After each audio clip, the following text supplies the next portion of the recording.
उधर एकेडमी में रवीश जी अर्पिता को देख हैरान होकर कहते हैं, आज आप जल्दी आ गई। अर्पिता, जी वो क्या है ना, दिन छोटे होने लगे हैं तो सोचा घर जाऊंगी फिर आऊंगी, तो क्यों ना सीधा यहीं आ जाया जाए, क्योंकि समय कितनी जल्दी निकल जाता है पता ही नहीं चलता।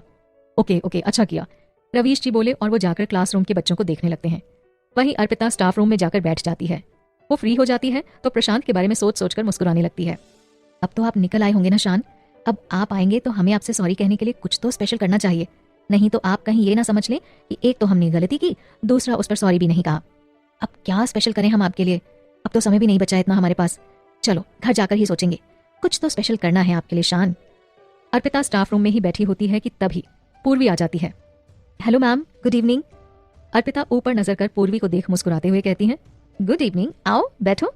जी कहते हुए पूर्वी आकर बैठ जाती है और कहती है, मैम मैंने बहुत सोचा और ये निर्णय लिया है कि मैं अपनी इस नई अजन्मी जान को इस जहां में लेकर आना चाहती हूँ, मैं यहाँ से जाना चाहती हूँ, प्लीज मेरी मदद कीजिए मैम, मैं आगे भी अपने लिए ये बंदिश वाली जिंदगी नहीं जीना चाहती हूँ। युवराज मुझे अपनाने के लिए तैयार है, उसकी फैमिली अभी भी नाराज है, लेकिन मुझे भरोसा है कि मैं जल्द ही अपनी कोशिशों से उनका दिल भी जीत लूंगी। पूर्वी ने विश्वासपूर्वक कहा तो अर्पिता बोली, ठीक है, इस अजन्मे बच्चे के लिए हम आपकी मदद करेंगे, आपको अपनी कोशिशों से इन बिगड़े हुए हालातों को ठीक करना होगा, हमेशा खुश रहें आप, हम तो बस यही चाहते हैं। Thank you so much ma'am, मेरी परेशानी को समझने के लिए थैंक यू, पूर्वी ने कहा और वो अर्पिता के गले लग जाती है। उसे देख अर्पिता कहती है, पूर्वी आप यहाँ से जाने वाली उपस्थिति दर्ज कराकर निकलोगी और कुछ देर परिवर्तन चौक वाले पार्क में बैठ सीधा रेलवे स्टेशन निकलोगी और वहां से कोई भी सुपरफास्ट ट्रेन पकड़ लेना, कोई परेशानी तो नहीं होगी, कर लोगी इतना, कहीं भी इधर उधर आना जाना नहीं है आपको। ये सुन पूर्वी थोड़ा हिचकिचाती है और उसे देख अर्पिता कहती है, ओके स्टेशन तक हम हेल्प कर देंगे, लेकिन आगे का सफर आपको तय करना होगा। मैम हम अकेले कभी नहीं गए हैं और रात के समय में तो बिल्कुल भी नहीं गए हैं, पूर्वी ने अटकते हुए कहा तो अर्पिता सोच में पड़ गई और बोली, पूर्वी अब इसकी आदत तो आपको डालनी होगी, ये जीवन के संघर्ष हैं पूर्वी, यहाँ लोग मंजिल का रास्ता बता सकते हैं लेकिन मंजिल तक अकेले ही चलना पड़ता है। ओके मैम, पूर्वी ने बुझे स्वर में कहा तो अर्पिता बोली, हम आपको बिठाकर ही निकलेंगे, आप बस यूवी से बात कर उसे राजधानी आने के लिए कहिए, वहां से आप दोनों निकल जाइएगा और विवाह कर एक नया प्यारा सा संसार बसाइएगा, ठीक है। पूर्वी धीमे से कहती है, मैम आप इतनी मदद कर रही हैं तो प्लीज इतनी मदद और कर दीजिए ना कि हमें यूवी के आने तक अकेला मत छोड़िए, हम आपकी तरह स्ट्रांग नहीं है। पूर्वी की बात सुन अर्पिता मन ही मन बुदबुदाते हुए कहती है, पूर्वी कैसे समझाएं आपको कि हम उन्हें बिन बताए नहीं जा सकते, अगर गए तो वो बहुत गुस्सा करेंगे, उन्होंने हमारी इतनी मदद की है कि अब हम उनसे छुपाकर कुछ भी करना हमें बेमानी सा लगता है, अगर उनकी रेपुटेशन का ख्याल नहीं होता हमें तो हम इस मामले में उन्हें भी शामिल कर लेते। ओके मैम, हम कोशिश करते हैं, पूर्वी ने बुझे स्वर में कहा और खड़ी होकर जाने लगी। उसके उतरे हुए चेहरे को देख अर्पिता कहती है, पूर्वी ये इतना मुश्किल भी नहीं है जितना कि तुम सोच रही हो, बस अपने डर पर काबू रखना, सब ठीक होगा, इस बार हम चल रहे हैं साथ में, लेकिन आगे से तुम्हें खुद से हालातों का सामना करना होगा, ओके। ओके मैम, कहते हुए पूर्वी मुस्कुराते हुए वहां से चली जाती है और उसके जाने के बाद अर्पिता भी क्लास लेने लगती है और क्लास ओवर होने के बाद वो अपना बैग उठाकर बाहर चली जाती है जहां परम उसे लेने आए होते हैं। परम को देख अर्पिता उसकी गाड़ी में आकर बैठ जाती है और रास्ते में फूलों की शॉप पड़ती है तो अर्पिता कुछ सोचते हुए गाड़ी रुकवाती है और जाकर गुलाब और सफेद ऑर्किड के फूलों का एक बंच बनवाकर वापस गाड़ी में आकर बैठ जाती है। परम जी आपके पास फोन तो होगा ना, अर्पिता ने परम की ओर देखते हुए पूछा तो परम उसे अपना फोन निकाल कर दे देते हैं। अर्पिता प्रशांत का नंबर डायल करती है और फिर कट कर देती है। वो सोचती है, हमारे इस तरह जाने पर पता नहीं वो क्या समझे, लेकिन पूर्वी को इस हालत में अकेले सफर भी तो नहीं करने दे सकते, हमें उन्हें बताना भी होगा। ऐसा सोच वो फिर से एक बार नंबर डायल करती है, लेकिन कहे क्या, इसी घबराहट में कट कर देती है। परम उसकी हरकतों को देख कहता है, आप किसी उलझन में है क्या छोटी भाभी? परम के छोटी भाभी कहने पर अप्पू हैरानी से उसकी ओर देखती है तो परम कहता है, अब आप ये नहीं कह सकती कि भाई के मन में क्या है, जो भी है वो आपको पता है, आप अनजान नहीं है। अर्पिता फिर से शर्मा जाती है और अपनी गर्दन नीचे झुका लेती है, जिसे देख परम कहता है, अब आप हाँ कहो या ना, मेरे लिए अब से मेरी छोटी भाभी आप ही हो, अब चाहे दुनिया इधर से उधर हो जाए, हमारा रिश्ता ना बदलने वाला। परम की बात सुन अर्पिता मुस्कुरा भर देती है और कुछ सोचकर कहती है, हमें आपसे कुछ बातचीत करनी है, एक मसला है, आपकी सलाह चाहिए, आपके भाई से कहना चाह रहे हैं लेकिन कहीं कैसे, समझ ही नहीं पा रहे हैं। ऐसी क्या बात है जो आप भाई से नहीं कह पा रही हैं? तो अर्पिता परम को पूरी बात संक्षिप्त में बताकर अपनी योजना के विषय में भी बता देती है।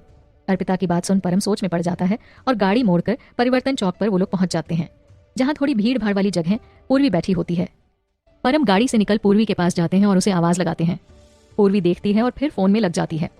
परम उसके पास जा खाली जगह बैठ चारों ओर देखते हुए कहते हैं, पूर्वी मैं परम, आपकी अर्पिता मैम का भाई, वो सामने गाड़ी में इंतजार कर रही हैं आपका, चलिए।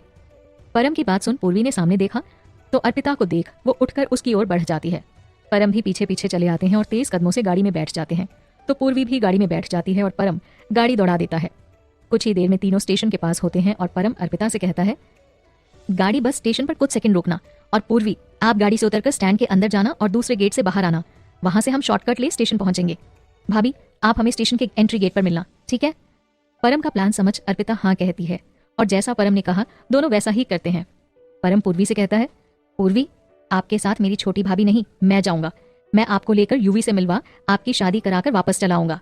आपको मेरे साथ चलने में कोई समस्या तो नहीं है?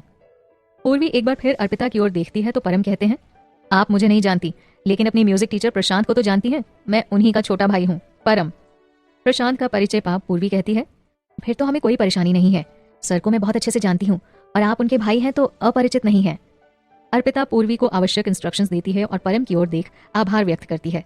परम अपने फोन पर ट्रेन देखते हैं और कहते हैं, ट्रेन 15 मिनट में यहाँ पहुंचने वाली है, हमें चलना चाहिए। कहते हुए वो कुछ ही सेकंड में बस स्टैंड पहुंचते हैं और प्लान के अनुसार काम करते हुए वो शॉर्टकट ले स्टेशन की ओर निकल जाते हैं। वहीं अर्पिता गाड़ी ड्राइव करते हुए स्टेशन की पार्किंग में गाड़ी रोकती है, जहां वो अंदर जाकर परम और पूर्वी से मिलती है। तीनों अंदर पहुंचते हैं। अप्पू टिकट काउंटर की ओर देखती है और उन दोनों को आगे भेज टिकट लेती है और उन दोनों के पास पहुंचती है। ट्रेन प्लेटफॉर्म पर ही खड़ी होती है तो पूर्वी और परम ट्रेन में चढ़ जाते हैं। कुछ ही देर में ट्रेन रवाना हो जाती है। ट्रेन के रवाना होने के बाद अर्पिता वहीं खाली बेंच पर बैठ जाती है। उसके जहन में 20 दिन पहले हुए उस हादसे की यादें ताज़ा हो जाती हैं। अपने माँ पापा के बारे में सोच उसकी आंखें भर आती हैं और कुछ ही देर बाद वो उठती है और जाने के लिए मुड़ती है। आगे कुछ लोगों को खड़े देख वो अपने कदम पीछे हटा लेती है। आगे खड़े हुए लोग पूर्वी के गार्ड होते हैं जो एक दिन पहले हुई घटना के बाद उसके पिता ने बिना पूर्वी को बताए उसके लिए नियुक्त किए थे। उन्हें देख अर्पिता समझ जाती है कि वो परेशानी में पड़ चुकी है और वो मन ही मन कहती है, थैंक गॉड परम जी और पूर्वी यहाँ से निकल चुके हैं। वो कुछ कहती कि उससे पहले ही उनमें से एक व्यक्ति आगे आता है और अर्पिता से पूर्वी के बारे में पूछता है। तो अर्पिता कहती है, हमें क्या पता पूर्वी कहाँ है, वो तो बस स्टैंड पर ही उतर गई थी। अब कहाँ गई, क्यों गई, ये हम क्या जाने। हमसे तो लिफ्ट के लिए बोला उसने तो हमने दे दी। ये सुन वो गार्ड दोबारा कहता है, अगर आप नहीं जानती तो आपके साथ इस गाड़ी में एक व्यक्ति और बैठा था, वो कौन था और वो पूर्वी मैम के साथ वहां क्यों उतरा? अर्पिता उससे एक कदम पीछे हटी और बोली, वो व्यक्ति हमारे भाई थे जिन्हें छोड़ने हम यहाँ आए थे, तभी तो पूर्वी को लिफ्ट दी हमने क्योंकि हम भी इसी तरफ आ रहे थे। जब आप अपने भाई को बस स्टैंड पर ड्रॉप करने आई थी तो फिर यहाँ क्या कर रही हैं? इस बार दूसरे गार्ड ने कहा तो अर्पिता बिफरते हुए बोली, अजीब इंसान है आप। अरे ये रेलवे स्टेशन है, यहाँ गाड़ी लेकर कोई क्यों आएगा? और आप कोई पुलिस अधिकारी हो जो इतने सवाल जवाब कर रहे हो? हमसे उसने लिफ्ट मांगी तो दे दी, बाकी क्या, क्यों, कौन, ये आपकी प्रॉब्लम है, अब खुद देखो। कहते हुए अर्पिता आगे कदम बढ़ाती है तो एक गार्ड उसके सामने आकर खड़ा हो जाता है और अर्पिता को धमकाते हुए कहता है, सीधी तरह से बता दो, नहीं तो हमारे मालिक क्या करेंगे, तुम ये नहीं जानती हो। देखो कितनी बार कहें हम कि हमें कुछ नहीं पता और अब हमारा रास्ता छोड़ो, हमें पानी लेना है। कहते हुए वो आगे कदम बढ़ाती है तो खिंचाव महसूस होने पर वो रुक जाती है और कहती है, आपके ठाकुर जी की कृपा हो गई जो आप आ गए शान।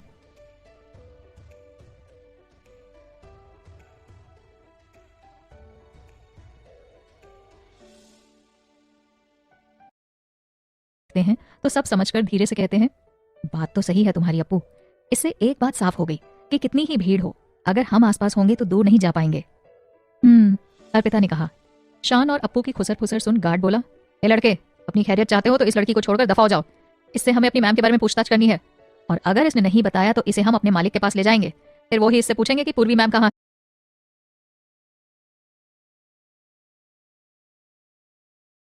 है। गार्ड की बात सुनकर प्रशांत ने सवालिया नजरों से अर्पिता की ओर देखा तो अर्पिता नजर झुकाते हुए धीमे से बोली, लंबी कहानी है, हम बैठकर सब बताएंगे, लेकिन अभी इनसे बस पूर्वी को लेकर अनजान रहना और कुछ मत कहना क्योंकि आपको अभी तक कुछ नहीं पता है। अर्पिता गार्ड की ओर मुखातिब होकर बोली, अब तो आपके इस सवाल का जवाब भी मिल जाएगा कि हम यहाँ रेलवे स्टेशन पर क्यों आए हैं। हम इन्हें लेने आए थे, तो प्लीज अब हमें जाने दीजिए, हमें बहुत प्यास लगी है। शांत चलिए, बड़े सिरफिरे लोग हैं, तब से रोककर सवाल जवाब किए जा रहे हैं। अरे एक लड़की को लिफ्ट क्या दे दी हमने, ये तो पीछे ही पड़ गए। कहते हुए वो आगे बढ़ती है तो एक गार्ड फुर्ती से आगे बढ़ शान के पीछे जाकर एक छोटी गन सटाकर कहता है, या तो तुम सच बताओगी या फिर हमारे साथ हमारे मालिक के पास बिना शोर किए चुपचाप चलोगी, नहीं तो ये शान जिसे तुम लेने आई थी वो कहीं नहीं जा पाएगा। गार्ड की ये बात सुन अर्पिता घबरा जाती है और शान की ओर देखती है जो अपनी पलकें झपका हल्की गर्दन झटके से हिलाते हैं। अर्पिता उनसे कहती है, हम चल रहे हैं लेकिन शान को छोड़ दो। अर्पिता की बात सुन शान घूरते हुए अर्पिता की ओर देखते हैं और गार्ड से कहते हैं, वो अकेली नहीं जाएगी, मैं भी चलूंगा। जरा देखें तो तुम्हारे मालिक क्या बला है, जो एक लड़की चीख चीख कर सच बोल रही है लेकिन तुम्हें यकीन ही नहीं हो रहा। ठीक है, देख लेना हमारे मालिक को, अभी ज्यादा समय वेस्ट नहीं करो, चलो यहाँ से। कहते हुए वो शान से चलने को कहते हैं तो शान ने कहा, अभी तो बोला कि हम लोग चल रहे हैं, तुम लोग फिर भी टॉर्चर किए जा रहे हो। हम लोग शांति से चल रहे हैं, तुम्हें समझ नहीं आ रहा? अभी शोर मचा दिए ना तो निकल तुम भी नहीं पाओगे यहाँ से। तो बात को समझो और शरीफ अच्छे लोगों की तरह चलो, समझे कि नहीं? प्रशांत की बात सुन अर्पिता को हंसी आ जाती है, लेकिन वो होठों में दबा हंसते हुए चलने लगती है। उसे हंसता हुआ देख शान मन ही मन कहते हैं, बहुत हंसी आ रही है, एक बार घर पहुंच जाए तब तुम्हें बताऊंगा। मेरा जरा सा ध्यान ना देते ही कांड कर लेती हो और मुसीबत में फंस जाती हो। न जाने क्या कांड कर बैठी हो, अब समझ ही नहीं आ रहा मुझे कुछ भी। दोनों अपनी गाड़ी के पास पहुंचते हैं तो गार्ड कहता है, हम सब इसी गाड़ी से ही जाएंगे। गाड़ी ये यानी ये दूसरा गार्ड ड्राइव करेगा और तुम दोनों पीछे बैठोगे। ये सुन शान मन ही मन कहते हैं, शुक्र है कुछ समय तो मिल जाएगा मुझे पूरी बात जानने के लिए। और तेज आवाज में कहते हैं, हमें मंजूर है। और वो दोनों पीछे बैठ जाते हैं। अर्पिता आगे से कैरी बैग उठाकर अपने पास रख लेती है और दोनों गार्ड आगे बैठ जाते हैं और गाड़ी सड़क पर दौड़ने लगती है। मौका देख शान अपू से पूछते हैं तो अर्पिता प्रशांत के करीब जाकर हौले से कहती है, शान, हमने पूर्वी को यहाँ से कहीं दूर उसके प्रेम के पास भेज दिया है। मतलब? शान ने पूछा तो अप्पू बोली, मतलब क्या, भगा दिया उसे क्या? शान ने चौंकते हुए कहा तो अर्पिता ने मासूम सा फेस बनाया और बोली, जी शान, वो प्रेग्नेंट थी। यहाँ वो ऐसी फैमिली से थी कि उसके दिल की पुकार किसी को सुनाई नहीं देती, तो हमने उसकी मदद कर उसे भगा दिया। ये सुन शान सोचते हैं, सारे अजूबे हमारी ही फैमिली में जोड़ने थे आपको ठाकुर जी। एक स्नेहा भाभी जो समझदार होने के साथ बातूनी है, बातों की कला में महारत हासिल है। दूसरी उनसे एक कदम आगे समझदार, बातूनी होने के साथ साथ फाइटर भी है। तीसरी ये इन सबसे एक कदम आगे, समझदार भी, हंसमुख भी, फाइटर भी और कांडी भी। कांड करने में महारत हासिल है, हर बार कोई ना कोई मुसीबत में पड़ ही जाती है। और किरण, उसका तो मुझे कुछ पता भी नहीं है, ना जाने कैसी होगी वो, कहीं वो इससे भी आगे ना निकले। प्रशांत को इतनी देर खामोश देख अर्पिता कहती है, सारी बातें तो इन सब झमेलों से निकलने के बाद ही घर पर बता सकते हैं, अभी प्लीज गुस्सा मत कीजिए, प्लीज। हाँ। अर्पिता की बात सुन शान ने एक बार उसकी ओर देखा तो अर्पिता ने एक हाथ से अपना कान पकड़ लिया और होंठ हिलाते हुए कहा, सॉरी। तभी उसकी नजर बैग में से झांक रहे बुके पर पड़ती है तो वो उसे निकालकर शान की ओर बढ़ाकर कहती है, सॉरी शान, अब माफ भी कर दीजिए। प्रशांत मुस्कुराते हुए कहते हैं, तुम्हें सॉरी कहने की कोई जरूरत नहीं है, हक है तुम्हारा गलतियां करने का और मेरा तुम्हें माफ करने का।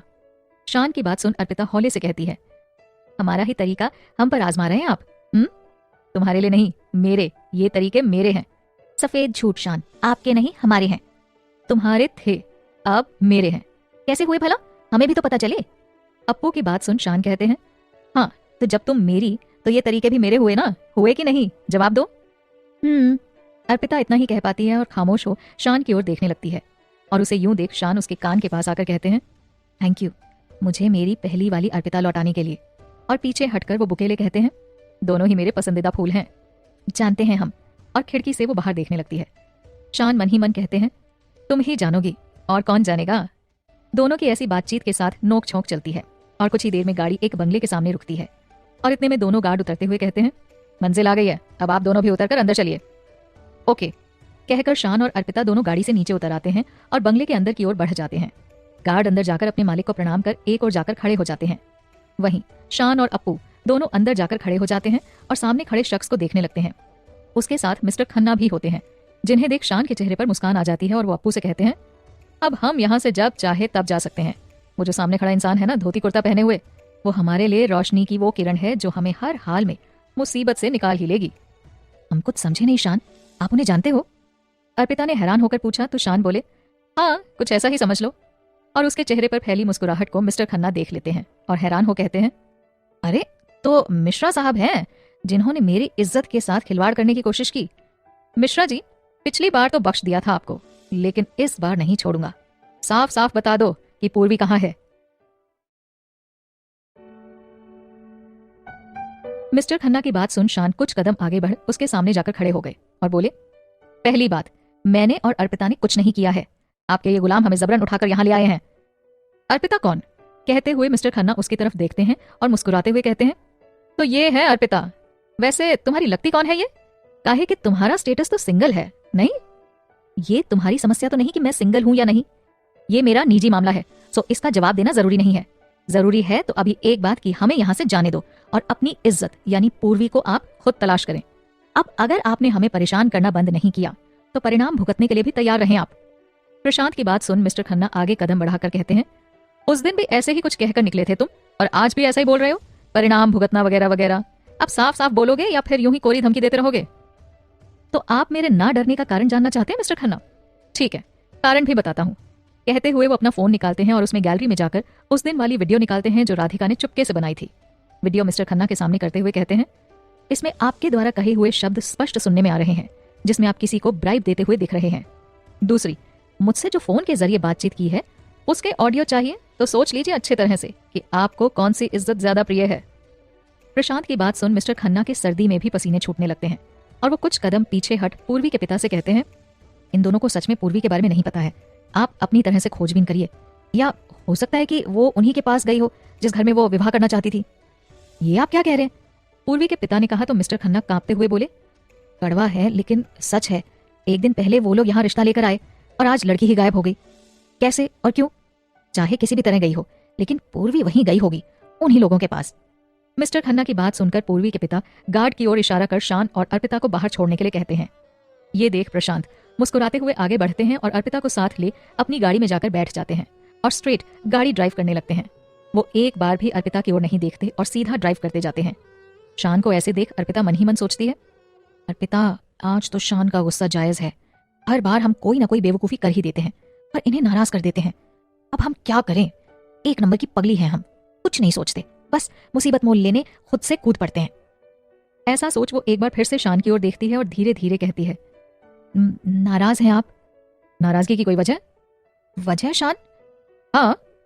क्या सच में आप वजह नहीं जानते या फिर जानकर अनजान बन रहे हैं? मुझे पता है लेकिन तुम भूल रही हो। तो फिर सजा दे लो, लेकिन यूं खामोश तो मत रहो। उसकी ये बात सुन शान कुछ नहीं कहते और सामने देख ड्राइव करने लगते हैं। उनकी चुप्पी देख अर्पिता फिर से सोच में पड़ जाती है और गर्दन घुमाकर खिड़की से बाहर देखने लगती है। अर्पिता को खिड़की से बाहर झांकता हुआ देख प्रशांत एक बार फिर अर्पिता की ओर देखते हैं और कहते हैं, नाराजगी क्यों होगी तुमसे अपू? बस दुख हुआ ये जानकर कि तुम यूं ही परेशानियों को हंसती हुई गले लगा लेती हो, एक बार भी खुद के बारे में नहीं सोचती। ऐसा कहकर वो एक बार फिर से सामने देखने लगते हैं और गाड़ी में खामोशी फैल जाती है, जिसे तोड़ने के लिए शान गाड़ी में म्यूजिक चला देते हैं। अर्पिता एक बार फिर शान की ओर देखती है और फिर सामने देखने लगती है। थोड़ी ही आगे आइसक्रीम पार्लर होता है, जिसे देख शान गाड़ी रोक देते हैं। गाड़ी के अचानक रुकने से अर्पिता शान की ओर देखती है जो अपनी सीट बेल्ट खोलते हुए गाड़ी से उतर रहे होते हैं। अर्पिता भी सीट बेल्ट खोलने लगती है, जिसे देख वो कहते हैं, शांति से चुपचाप यहीं बैठो, मैं अभी आया। जी कहकर अर्पिता हाँ में गर्दन हिला देती है और गाड़ी में चलता हुआ म्यूजिक सुनने लगती है। शान जाकर एक आइसक्रीम का पूरा पैकेट और 2 चौको विद वेनिला कोन लेकर आते हैं और एक कोन अर्पिता की ओर बढ़ाते हुए गाड़ी में बैठ जाते हैं। अर्पिता चुपचाप कोन ले लेती है और शान की ओर देखने लगती है और सोचती है, ये बात अभी अभी हमारे मन में आई थी कि काश शान गाड़ी रोक दें और हम एक आइसक्रीम पैक करा लाएं, और देखो ये तो सच में ले भी आए। शान, मेरी तरफ नहीं, आइसक्रीम की तरफ देखो, कहीं मेल्ट ना हो जाए। हाँ ओके कहकर अर्पिता आइसक्रीम खाती है और बीच बीच में खिड़की से बाहर देखने लगती है। अर्पिता को दूसरी ओर देखता पा शान अपना कोन उसके हाथ में पकड़ा उसके हाथ से लेकर खुद से खाने लगते हैं और उनकी इस हरकत पर अर्पिता एक नजर उसे देखती है और फिर बाहर मुंह कर मुस्कुराते हुए बड़बड़ाती है, बोल नहीं सकते बस, लेकिन कर सकते हैं, करके दिखाएंगे। सही समझी अब तुम, बोलना सुनना मेरे बस की नहीं, मैं सीधा करता हूँ। शान को सुन अर्पिता कहती है, लो कान भी इतने तेज हैं, तुरंत सुन लेते हैं। हम इतने धीमे स्वर में कहते हैं फिर भी ना जाने कैसे हर बात सुन लेते हैं हमारी। ये सुन शान मुस्कुरा देते हैं और मन ही मन कहते हैं, कैसे क्या, यही तो प्रेम है अर्पिता। इसकी पुकार इतनी तेज होती है कि मन में कही हुई बात ईश्वर तक पहुंच जाती है। हम तो फिर भी इंसान हैं। कुछ ही देर में दोनों घर पहुंचते हैं, जहां श्रुति दरवाजे पर ही खड़ी हो इंतजार कर रही होती है। दोनों अंदर जाते हैं, जहां शान आइसक्रीम का पैकेट श्रुति को देते हैं तो श्रुति उसे ले जाकर फ्रिज में रख देती है। शान कमरे में चले जाते हैं और अर्पिता भी चेंज करने लगती है। अर्पिता और शान को एक साथ देख श्रुति कहती है, लगता है मेरी कही हुई बात सच हो रही है मेरी चोरनी। ये सुन अर्पिता कहती है, बची रही हो, कहीं तुम्हें भी ना चुरा ले हम। श्रुति, चुराओगी क्या? ये बताओ, तुम और भाई साथ साथ कैसे? मतलब भाई तो घर से आ रहे हैं और तुम एकेडमी से, और ये गाड़ी तो परम भाई की है ना? हाँ जी, उन्हीं की है, और वो अभी किसी काम से बाहर गए हैं, कल तक आ जाएंगे। अर्पिता ने कहा तो श्रुति बस मुस्कुरा देती है। वहीं शान चेंज कर चुपचाप रसोई में चले आते हैं। अर्पिता भी चेंज कर वहीं पहुंचती है और शान की मदद करने लगती है, साथ ही बात करना भी शुरू कर देती है। शान, आपकी परम जी से बात हुई, कहाँ तक पहुंचे वो? शान ने कुछ नहीं कहा और चुपचाप काम करने लगे। उसकी चुप्पी देख अर्पिता फिर बोली, अपना फोन दीजिए, हम खुद ही फोन कर पूछते हैं। ये सुनकर भी जब शान अपना फोन निकाल कर नहीं देते तो अर्पिता शान के थोड़ा करीब आती है और उनकी आंखों में देखते हुए उनकी पॉकेट से फोन निकाल लेती है। उसकी ये हरकत देख शान दूसरी तरफ हो मुस्कुरा देते हैं। अर्पिता ये देख लेती है लेकिन बिना कुछ कहे शान की उंगली उठा फोन का लॉक खोलकर परम को फोन लगा उसका हालचाल पूछ लेती है और फोन कट कर उसमें एक मैसेज टाइप कर प्रशांत की आंखों के सामने कर देती है, जिसे पढ़ शान ना में गर्दन हिला अपने काम में ही रत रहते हैं। तो अर्पिता फोन उठा, उसमें दोबारा एक मैसेज, तो ऐसा क्या करें कि आपका गुस्सा शांत हो, ऐसा लिखकर फिर से वो उसके सामने कर देती है। तो शान कहते हैं, कुछ ज्यादा नहीं, बस एक वादा कि मुझे बिन बताए ऐसा कोई काम नहीं करोगी। इस बार किस्मत अच्छी थी अप्पू, लेकिन आगे का क्या पता, कब कौन सी मुसीबत तुम्हारा इंतजार कर रही हो। अर्पिता, ठीक है, हमें स्वीकार है। ये देख शान मुस्कुराकर कहते हैं, ये की ना तुमने समझदारी वाली बात। कहकर दोनों हल्का सा मुस्कुरा देते हैं और बात करते हुए काम समाप्त कर देते हैं।